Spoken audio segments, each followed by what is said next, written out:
का इंसान इतना स्वार्थी हो चुका है, अपने स्वार्थ की पूर्ति के लिए वो किसी भी हद तक जा सकता है। अगर उसका स्वार्थ किसी के साथ बना हुआ है तो उसके साथ वो हर तरह से हर काम करने के लिए तैयार हो जाता है, लेकिन जैसे ही उसके स्वार्थ की पूर्ति हो जाती है उसे ऐसे छोड़कर भाग जाता है जैसे कि दूध से माखी को निकालकर फेंक दिया जाता है। दोस्तों, ये कहावत आज सच होती दिखाई देती है, अपना काम बनता और भाड़ में जाए जनता।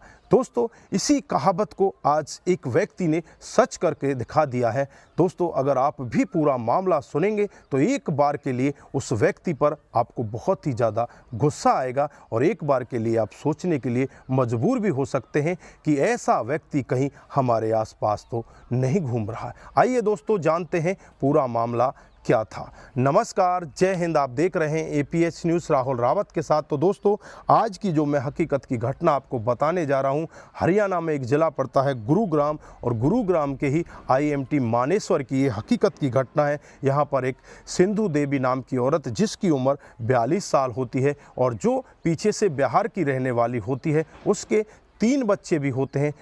कम उम्र में ही उसकी शादी हो जाती है, बच्चे भी आज उसके बड़े हो जाते हैं। कुछ दिन के बाद ही उसके पति का देहांत हो जाता है। अब उसे लगने लगता है कि बच्चों की अच्छी परवरिश के लिए तुझे यहाँ से निकलकर बाहर चलना चाहिए। फिर वो बिहार से चलकर हरियाणा के गुरुग्राम में आ जाती है और गुरुग्राम के मानेसर में एक बिल्डिंग कंस्ट्रक्शन में लेबर का काम करने लगती है। वहीं पर रहकर अच्छे से काम किया करती है और काम काज करके पैसे जोड़कर कुछ पैसों को तो अपने घर भेज दिया करती है और कुछ पैसों से अपनी गुजर बसर किया करती है। वहीं पर उसके साथ में एक और व्यक्ति काम करता है, जिसका नाम होता है चंदन बाबू। उम्र होती है 35 साल, जो इसका सुपरवाइजर होता है। अब जो सुपरवाइजर होता है उसे लगने लगता है कि ये औरत विधवा है, क्यों ना इसका फ़ायदा उठा लिया जाए। फिर उससे बार बार मिलने की कोशिश करता है, उसके पास जाने की कोशिश करता है, लेकिन ये औरत उसे साफ मना कर देती है और कहती है कि मेरे तो बड़े बड़े बच्चे हैं, मेरे बच्चे शादी योग्य हैं, मैं ऐसा काम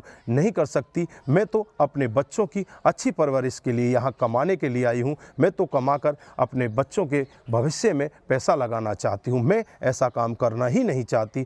अब सुपरवाइज़र को भी लगने लगता है कि ये एक ना एक दिन मान जाएगी। फिर दूसरे दिन भी ट्राई करता है। अब जो औरत होती है बहुत ज़्यादा परेशान हो जाती है और अपने ठेकेदार को इस सब के बारे में बताती है। ठेकेदार भी उससे यही कहने लगता है कि तुम विधवा हो, अगर ये लड़का तुम्हारे साथ रहना चाहता है, तुम्हारे साथ शादी करना चाहता है, तो इसमें हर्ज ही क्या है, तुम्हें भी सहारा मिल जाएगा। अब ठेकेदार की भी ऐसी बात सुनकर वो टूट जाती है और उसे लगने लगता है कि शायद सभी इंसान यहाँ पर इसी तरह के हैं, वो दूसरे का इस्तेमाल करना चाहते हैं। अब औरत चुपचाप अपने कमरे पर जाती और सुबह आकर अपनी ड्यूटी करने लगती। एक दिन का वाक़या होता है जब ये सुपरवाइज़र चंदन बाबू उसके कमरे पर पहुँच जाता है और जैसे ही औरत इस सुपरवाइज़र को अपने कमरे में देखती है, एकदम से उसके पैरों तले ज़मीन खिसक जाती है। तुरंत ही वो सुपरवाइज़र इसके कमरे के अंदर जाता है और अंदर से कुंडी लगा लेता है। फिर इसके साथ बातचीत करता है, इसे अपने प्यार प्रसंग में फंसाता है। इससे कहता है कि मैं तुम्हारे साथ शादी करना चाहता हूँ,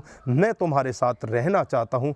लेकिन वो औरत इससे फिर भी मना करती है। वो इसे अपने बच्चों का वास्ता देती है और कहती है कि चंदन बाबू उससे कहने लगता है कि बच्चों का कुछ नहीं होगा, बच्चों की अच्छी गुजर बसर होगी, हम दोनों मिलकर कमाएंगे और दोनों एक साथ रहेंगे। इस पर वो औरत भी फिर उसकी बातों में आ जाती है और पहली बार उस रात उसके साथ में संबंध बना लेती है। फिर ये रोज़ रोज़ का सिलसिला हो जाता है। अब जो चंदन बाबू होता है, नज़दीक में ही एक मंदिर में जाकर छूट मूट की उस औरत से शादी कर लेता है। शादी करने के बाद उसके साथ रहने लगता है।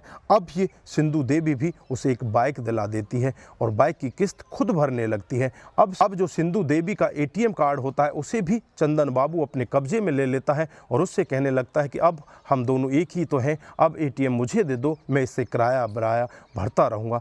इस कदर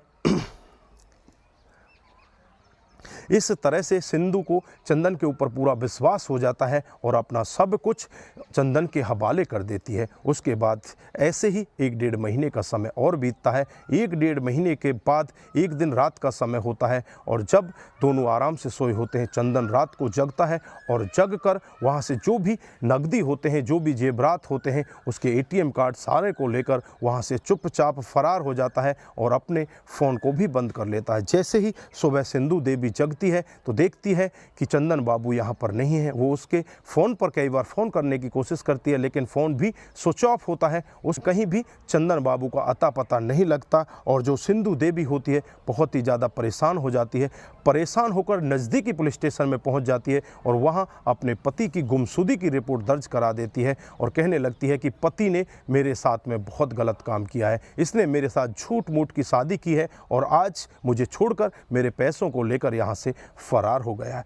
पुलिस काफ़ी मशक्क़त के बाद 376 और 120 के तहत मामला तो दर्ज कर लेती है, लेकिन उस पर ज़्यादा कार्रवाई नहीं करती। वो महिला आए दिन पुलिस स्टेशन में पहुंच जाती है और पुलिस वालों से गुहार लगाती है। इस पर पुलिस वाले भी हरकत में आते हैं और बताए हुए एड्रेस पर यूपी के सोगई गांव में पहुंच जाते हैं, जहां पर वो लड़का रहता है जो उसका गांव होता है। लेकिन पुलिस की भनक उसे पहले ही लग जाती है और पुलिस की भनक लगने के बाद वो लड़का वहां से भी फरार हो जाता है और वो औरत अपने आप पर कोसती रहती है, रोती रहती है, चीखती रहती है, चिल्लाती रहती है और कहती है कि इस सब के लिए मैंने अपने बच्चों को भी छोड़ दिया, सारे जहां को छोड़ दिया, लेकिन इसने मुझे बहुत बड़ा धोखा दिया है, इसको तो जेल के अंदर ही होना चाहिए। पुलिस वालों पर लगातार दबाव बनाती है, लेकिन अभी भी वो व्यक्ति पुलिस की गिरफ्त से बाहर है। पुलिस दावा तो करती है कि उसे जल्द ही पकड़ लिया जाएगा, लेकिन अभी भी उसे पकड़कर नहीं लाया गया है। दोस्तों, जो ये औरत है ये कहती है कि ये लड़का मेरे पास में फ़ोन भी करता है